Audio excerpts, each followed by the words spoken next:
Chapter 5 The Whomping Willow.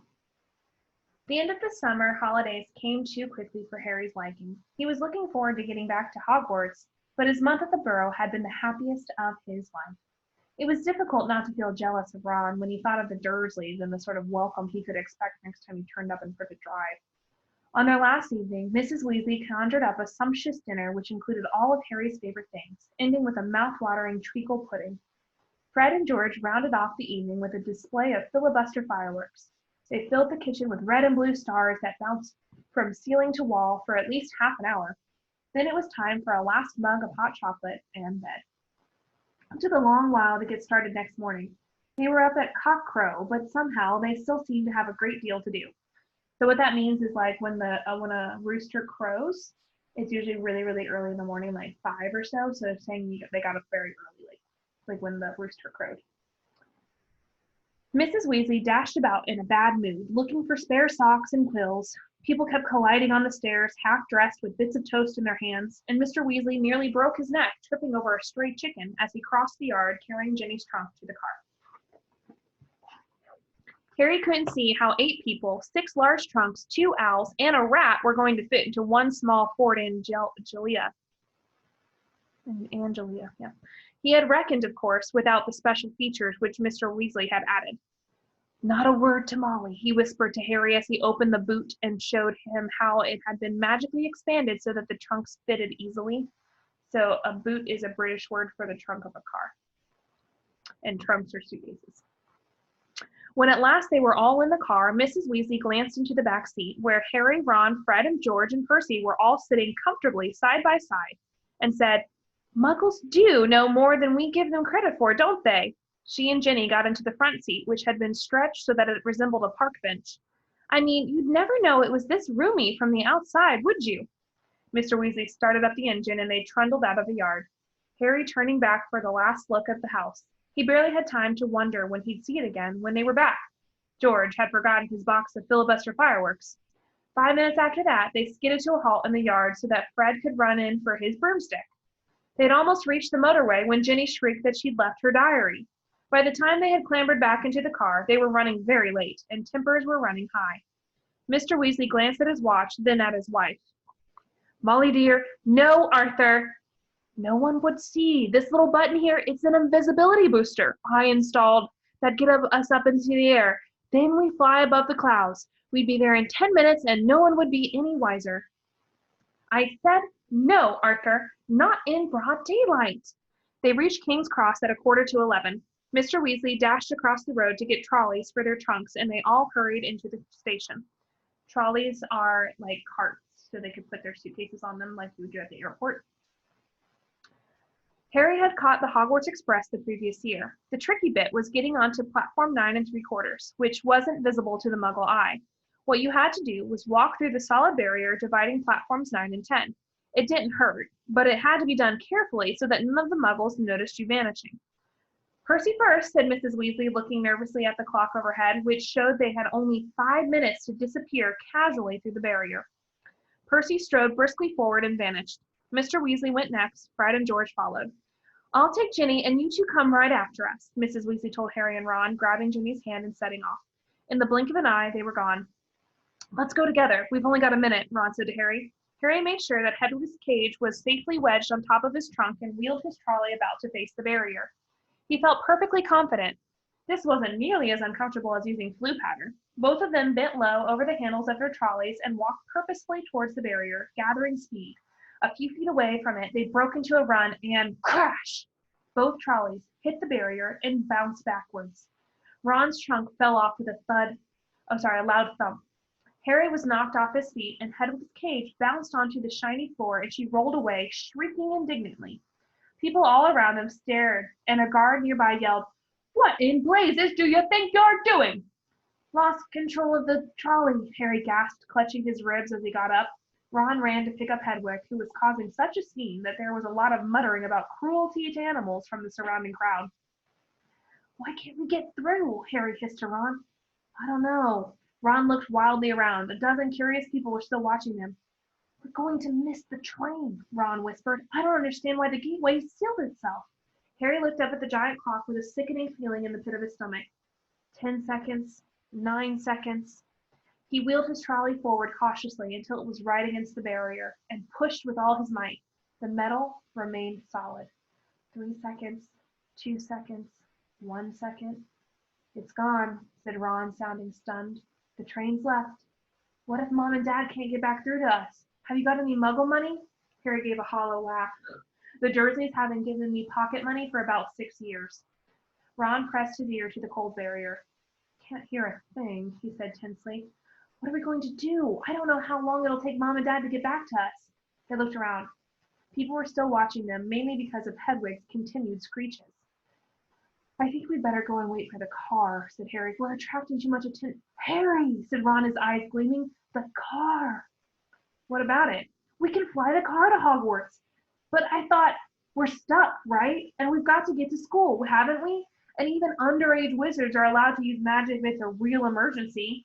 Section 19 or something of the restriction of thingy. Harry's feeling of panic turned suddenly to excitement. Can you fly it? No problem, said Ron, wheeling his trolley around to face the exit. Come on, let's go. If we hurry, we'll be able to follow the Hogwarts Express. And they marched off through the crowd of curious muggles, out of the station and back into the side road where the old Ford Angelique was parked. Ron unlocked the cavernous boot with a series of taps from his wand.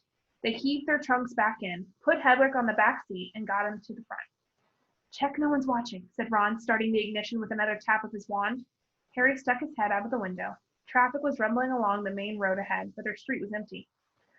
Okay, he said. Ron pressed a tiny silver button on the dashboard. The car around them vanished, and so did they.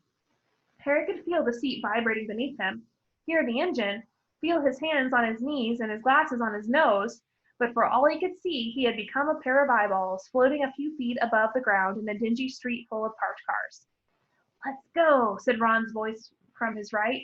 The ground and the dirty buildings on either side fell away, dropping out of sight as the car rose. In seconds, the whole of London lay smoky and glittering below them. Then there was a popping noise, and the car, Harry and Ron, reappeared. Uh-oh, said Ron, jabbing at the invisibility booster. It's faulty. Both of them pummeled it. The car vanished. Then it flickered back again. Hold on, Ron yelled, and he slammed his foot on the accelerator. They shot straight into the low, woolly clouds, and everything turned dull and foggy. Now what? Said Harry, blinking at the solid mass of clouds pressing in on them from all sides. We need to see the train to know which direction to go in, said Ron. Dip back down again, quickly. They dropped back beneath the clouds and twisted around in their seats, squinting at the ground. I can see it, Harry yelled. Right ahead, there! The Hogwarts Express was streaking along below them like a scarlet snake. Due north, said Ron, checking the compass on the dashboard. Okay, we'll just have to check on it every half an hour or so. Hold on, and they shot up through the clouds.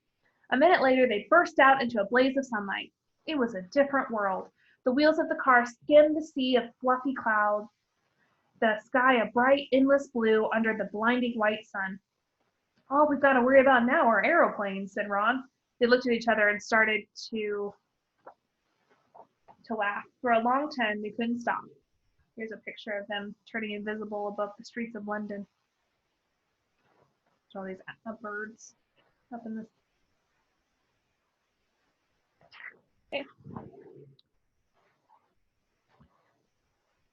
It was as though they had been plunged into a fabulous dream. This, thought Harry, was surely the only way to travel, past swirls and turrets of snowy cloud, in a car full of hot, bright sunlight with a fat pack of toffees in the glove compartment, and the prospect of seeing Fred and George's jealous faces when they landed smoothly and spectacularly on the sweeping lawn in front of Hogwarts Castle.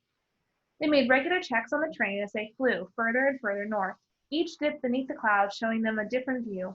London was soon far behind them, replaced by neat green fields which gave way in turn to wide purplish moors. Villages with tiny toy churches and great cities alive with cars like multicolored ants. Several uneventful hours later, however, Harry had to admit that some of the fun was wearing off. The toffees had made them extremely thirsty, and they had nothing to drink.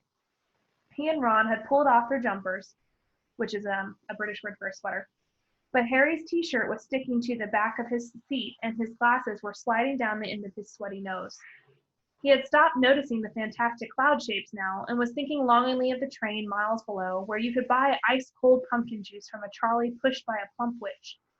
Why hadn't they been able to get onto platform 9 3/4? Can't be much further, can it? Croaked Ron, hours later still, as the sun started to sink into their floor of cloud, staining it a deep pink. Ready for another check on the train? It was still right below them, winding its way past a snow-capped mountain. It was much darker beneath the canopy of clouds. Ron put his foot on the accelerator and drove them upwards again. But as he did so, the engine began to whine. Harry and Ron exchanged nervous glances. It's probably just tired, said Ron. It's never been this far before. And they both pretended not to notice the whining growing louder and louder as the sky became steadily darker. Stars were blossoming in the blackness.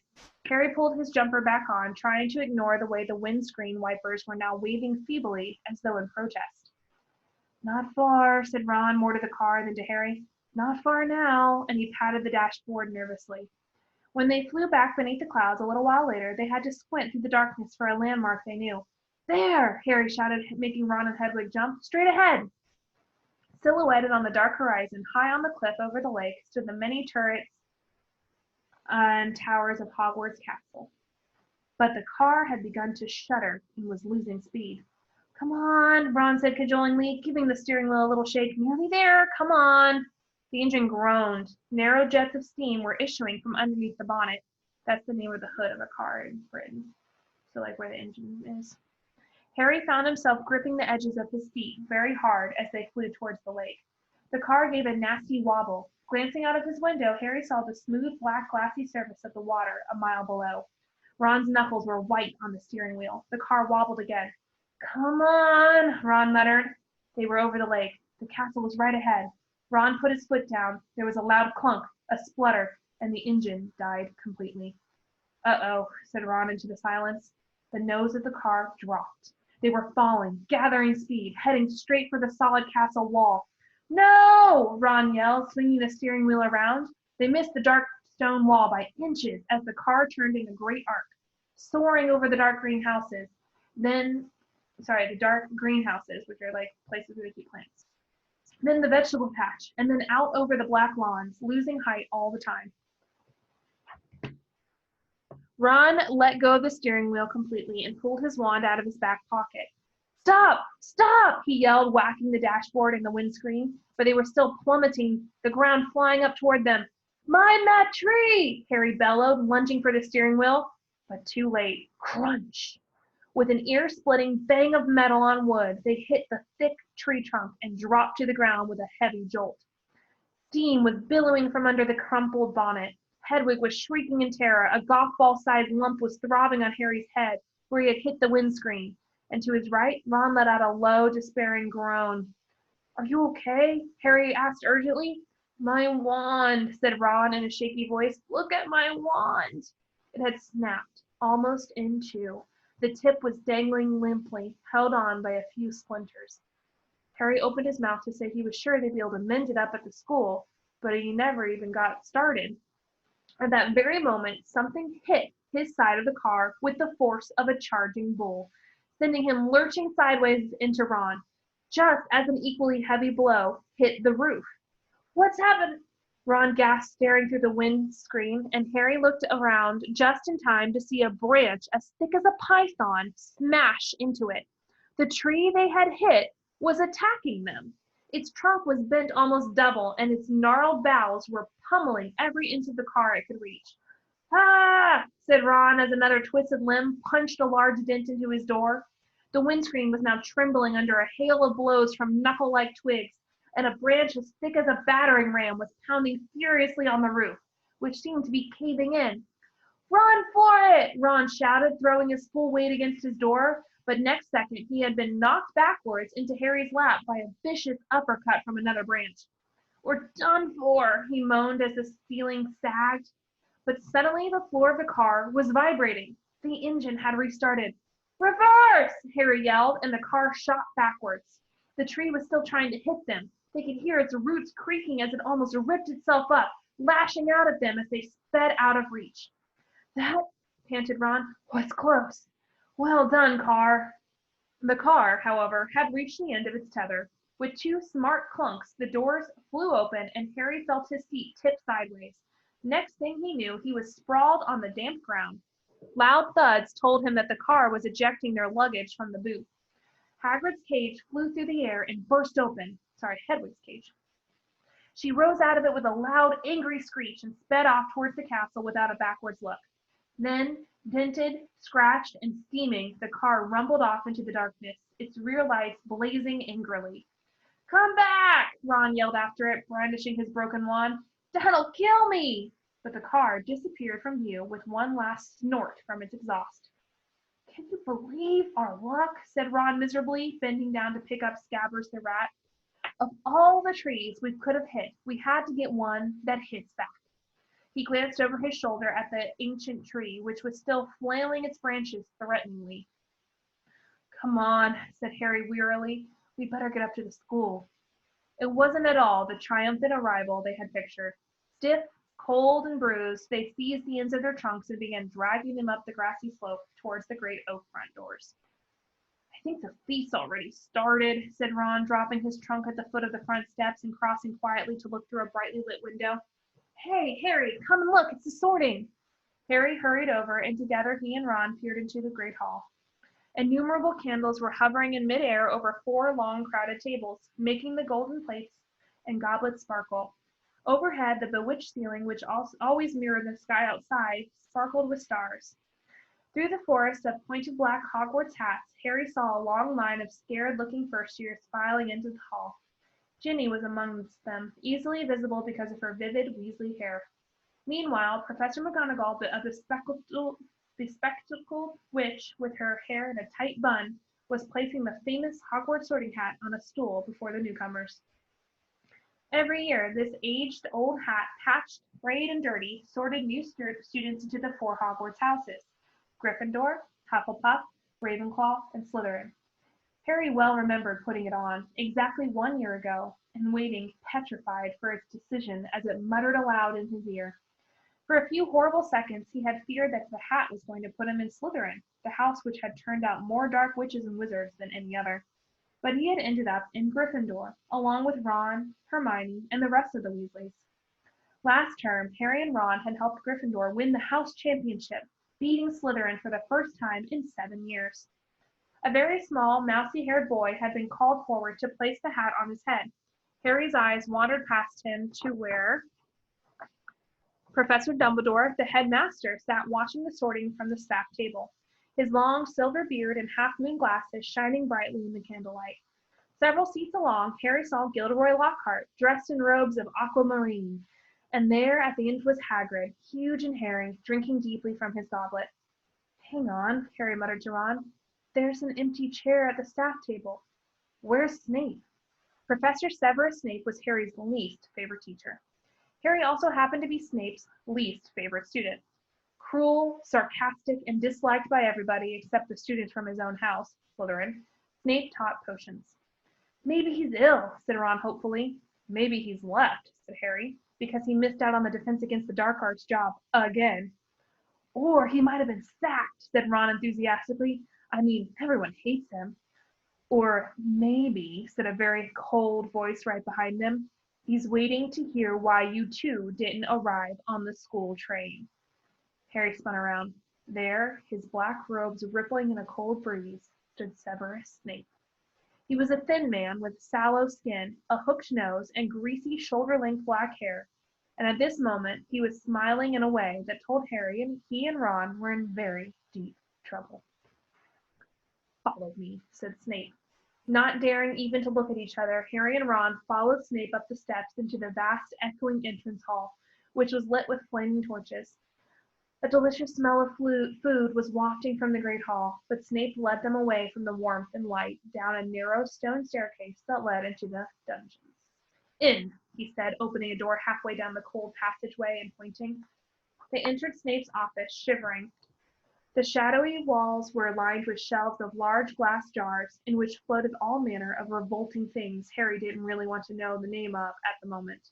The fireplace was dark and empty. Snape closed the door and turned to look at them. "So," he said softly, The train isn't good enough for the famous Harry Potter and his faithful sidekick Weasley. Wanted to arrive with a bang, did we, boys? No, sir, it was the barrier at King's Cross. Silence, said Snape coldly. What have you done with the car? Ron gulped. This wasn't the first time Snape had given Harry the impression of being able to read minds. But a moment later he understood, as Snape unrolled today's issue of the Evening Prophet. You were seen, he hissed, showing them the headline. Flying Forward Angelina mystifies Muggles. He began to read aloud. 2 Muggles in London convinced they saw an old car flying over the post office tower. At noon in Norfolk, Miss Hetty Bayliss, while hanging out her washing, Mr. Angus Fleet of Peebles reported to police. 6 or 7 Muggles in all.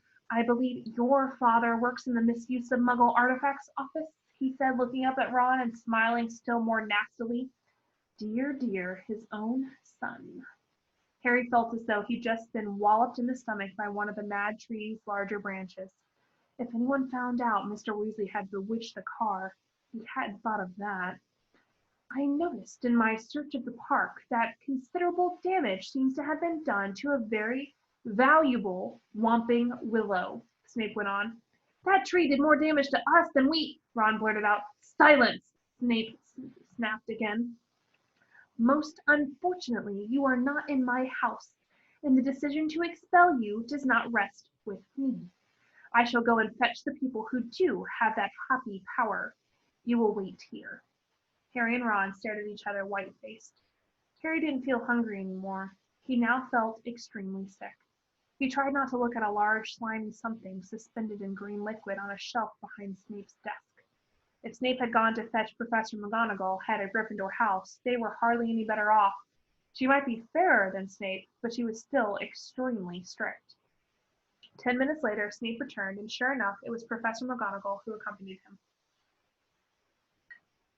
Harry had seen Professor McGonagall angry on several occasions, but either he had forgotten just how thin her mouth could go, or he had never seen her this angry before. She raised her wand the moment she entered. Harry and Ron both flinched, but she merely pointed it at the empty fireplace, where flames suddenly erupted. Sit, she said, and they both backed into chairs by the fire. Explain, she said, her glasses glinting ominously. Ron launched into the story, starting with the barrier at the station, refusing to let them through. So we had no choice, Professor. We couldn't get on the train. Why didn't you send us a letter by owl? I believe you have an owl, Professor McGonagall said coldly to Harry. Harry gaped at her. Now she said it, that seemed the obvious thing to have done. I didn't think that, said Professor McGonagall, is obvious. There was a knock on the office door, and Snape, now looking happier than ever, opened it. There stood the headmaster, Professor Dumbledore. Harry's whole body went numb. Dumbledore was looking unusually grave. He stared down at his very crooked nose at them, and Harry suddenly found himself wishing he and Ron were still being beaten up by the Whomping Willow. There was a long silence. Then Dumbledore said, Please explain why you did this. It would have been better if he had shouted. Harry hated the disappointment in his voice. For some reason, he was unable to look Dumbledore in the eyes, and spoke instead to his niece. He told Dumbledore everything, except that Mr. Weasley owned the bewitched car, making it sound as though he and Ron had happened to find a flying car parked outside the station. He knew Dumbledore would see through this at once, but Dumbledore asked no questions about the car. When Harry had finished, he merely continued to peer at them through his spectacles. We'll go and get our stuff, said Ron in a hopeless sort of voice. What are you talking about, Weasley? Barked Professor McGonagall. Well, you're expelling us, aren't you? Said Ron. Harry looked quickly at Dumbledore. Not today, Mr. Weasley, said Dumbledore, but I must impress upon both of you the seriousness of what you have done. I will be writing to both your families tonight. I must also warn you that if you do anything like this again, I will have no choice but to expel you. Snape looked as though Christmas had been canceled.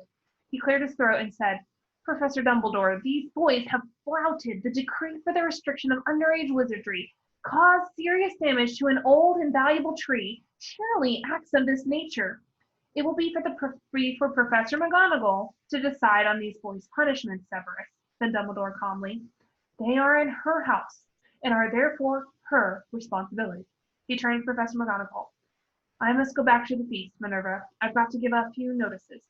Come, Severus, here's a delicious-looking custard tart I want to sample. Snape shot a look of pure venom at Harry and Ron as he allowed himself to be swept out of his office, leaving them alone with Professor McGonagall, who was still eyeing them like a wrathful eagle. You'd better get along to the hospital wing, Weasley. You're bleeding. Not much, said Ron, hastily wiping the cut over his eye with his sleeve. Professor, I wanted to watch my sister being sorted. The sorting ceremony is over, said Professor McGonagall. Your sister is also in Gryffindor. Oh, good, said Ron. And speaking of Gryffindor, Professor McGonagall said sharply, but Harry cut in. Professor, when we left the car, term hadn't started, so Gryffindor shouldn't really have points taken from it, should it? He finished, watching her anxiously. Professor McGonagall gave him a piercing look, but he was sure she had almost smiled. Her mouth looked less thin, anyway. I will not take any points from Gryffindor, she said, and Harry's heart lightened considerably. But you will both get a detention. It was better than Harry had expected. As for Dumbledore's writing to the Dursleys, that was nothing. Harry knew perfectly well they'd just be disappointed that the Whomping Willow hadn't squashed him flat. Professor McGonagall raised her wand again and pointed it at Snape's desk. A large plate of sandwiches, 2 silver goblets, and a jug of iced pumpkin juice appeared with a pop. You will eat in here and then go straight up to your dormitory, she said. I must also return to the feast. When the door had closed behind her, Ron let out a long, low whistle. I thought we'd had it, he said, grabbing a sandwich. So did I, said Harry, taking one too. Can you believe our luck, though, said Ron thickly through a mouthful of chicken and ham. Fred and George must have flown that car 5 or 6 times, and no muggle ever saw them. He swallowed and took another huge bite. Why couldn't we get through the barrier? Harry shrugged. We'll have to watch our step from now on, though, he said, taking a grateful swig of pumpkin juice. Wish we could have gone up to the feast. She didn't want us showing off, said Ron sagely. Doesn't want people to think it's clever arriving by flying car. When they had eaten as many sandwiches as they could, the plate kept refilling itself. They rose and left the office, treading the familiar path to Gryffindor Tower. The castle was quiet. It seemed that the feast was over. They walked past muttering portraits and creaking suits of armor and climbed narrow flights of stone stairs, until at last they reached the passage where the secret entrance to Gryffindor Tower was hidden, behind an oil painting of a very fat woman in a pink silk dress. Password, she said as they approached. Said Harry. They didn't know the New Year's password, not having met a Gryffindor prefect yet. But help came almost immediately. They heard hurrying feet behind them and turned to see Hermione dashing towards them. There you are! Where have you been? The most ridiculous rumors. Someone said you'd been expelled for crashing a flying car. Well, we haven't been expelled, Harry assured her. You're not telling me you did fly here, said Hermione, sounding almost as severe as Professor McGonagall. Skip the lecture, said Ron impatiently, and tell us the new password. It's Waddlebird, said Hermione impatiently, but that's not the point. Her words were cut short, however, as the portrait of the fat lady swung open and there was a sudden storm of clapping. It looked as though the whole of Gryffindor House was still awake, packed into the circular common room, standing on the lopsided tables and squashy armchairs, waiting for them to arrive. Arms reached through the portrait hole to pull Harry and Ron inside, leaving Hermione to scramble in after them. Brilliant! Yelled Lee Jordan. Inspired! What an entrance! Flying car right into the Whomping Willow. People will be talking about that one for years. Good on you, said a fifth-year Harry had never spoken to. Someone was patting him on the back as though he just won a marathon. Fred and George pushed their way to the front of the crowd and said together, Why couldn't you have called us back, eh? Ron was scarlet in the face, grinning embarrassedly. But Harry could see one person who didn't look happy at all. Percy was visible over the heads of some excited first years, and he seemed to be trying to get near enough to start telling them off.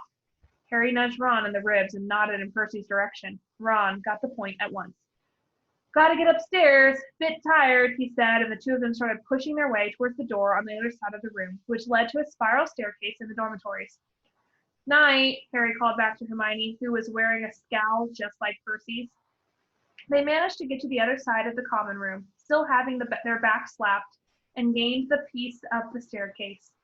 They hurried up it right to the top and at last reached the door of their old dormitory, which now had a sign on it saying second years. They entered the familiar circular room with its 5 four-posters hung with red velvet and its high, narrow windows. Their trunks had been brought up for them and placed at the ends of their beds. Ron grinned guiltily at Harry. I know I shouldn't have enjoyed that or anything, but the dormitory door flew open and in came the other second year Gryffindor boys, Seamus Finnegan, Dean Thomas, and Neville Longbottom. Unbelievable, beamed Seamus. Cool, said Dean. Amazing, said Neville, awestruck. Harry couldn't help it. He grinned too. And our next chapter will be chapter 6, titled Gilderoy Lockhart.